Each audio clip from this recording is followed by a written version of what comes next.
the county for years. They were the #1 occupancy. Now they're in foreclosure and failure. So people who are advocating not updating the plans, it makes the strong ones will become stronger, and as the stronger ones become stronger, they will help the weaker ones to survive. And the Arts Center is a thing that keeps coming up to mind. And to my knowledge, the Arts Center is not exempt from paying bed taxes. They might be tax exempt, but they're not exempt from paying bed taxes.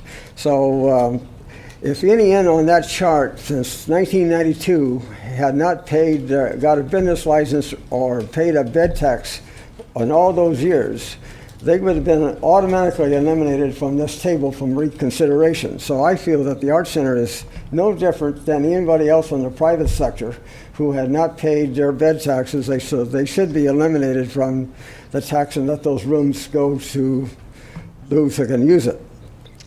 And anyway, let's see. On the Nicholson Abigail house, that was a mapping error that was before the board in 2005, I think, and it was clarified as a mapping error. And if on my, I think they have 7 rooms. So they were eliminated on the 92, 99 date, so that cap, so they should be added to the 200 and whatever that number is. That 7 should be added to and then on top of the John Doherty house was that was counted twice. So anyway, there's some discrepancies there that I want you to follow up on. So that's all I have to say. Thank you, Monty. Wendy Roberts.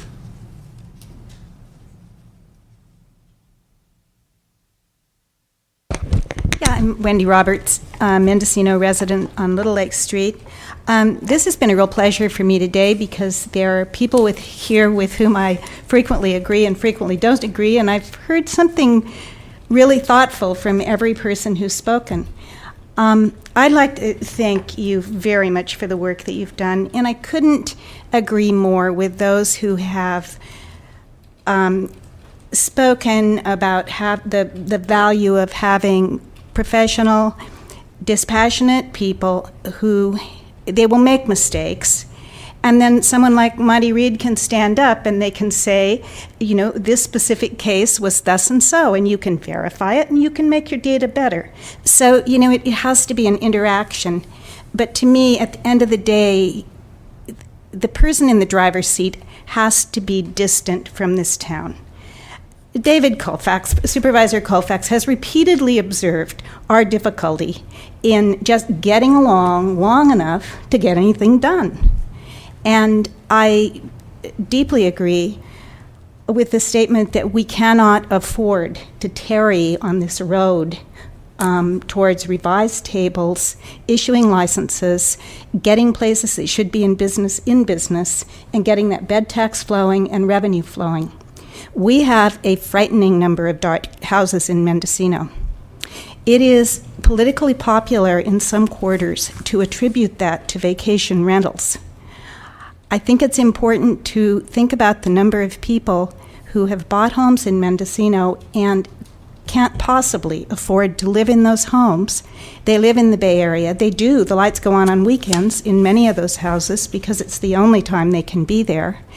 And as people get stretched, we're already seeing properties going into foreclosure, and I have deep concerns that we are going to see more of those part-time homes going into foreclosure.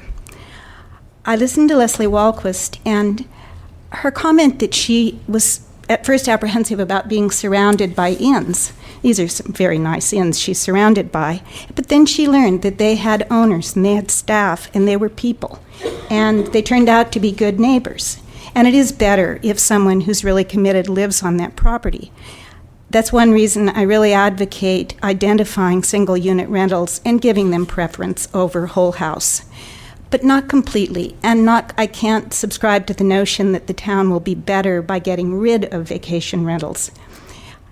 Vacation rentals are the few places you see children in our town. This is a good thing, and it meets the Coastal Commission, the Coastal Act requirements for having access. they get well maintained, and if you're going broke and you can't afford your payments, you're not maintaining your historic house in Mendocino. So the lawns get mowed, the lights go on. They are not a completely bad thing. At this point, I am concerned about our inns. I don't doubt that there are some illegal rooms. I have no idea how many they might be, and I know that's got to be terribly hard to ascertain. We heard earlier about I can't remember the word that you used, Supervisor Colfax, but on the former issue that was going on about having a timeout period where people could come forward, an amnesty period.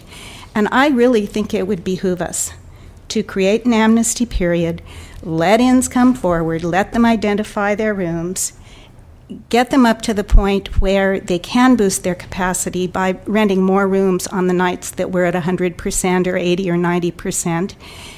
This is space that is existing. It's not building out Mendocino.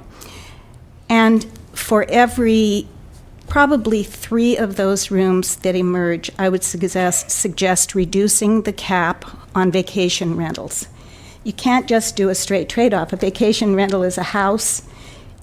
If a family were living in it, it'd probably have 4, 6, 8 people in it. You vacation rent it, and it has 4, 6, 8.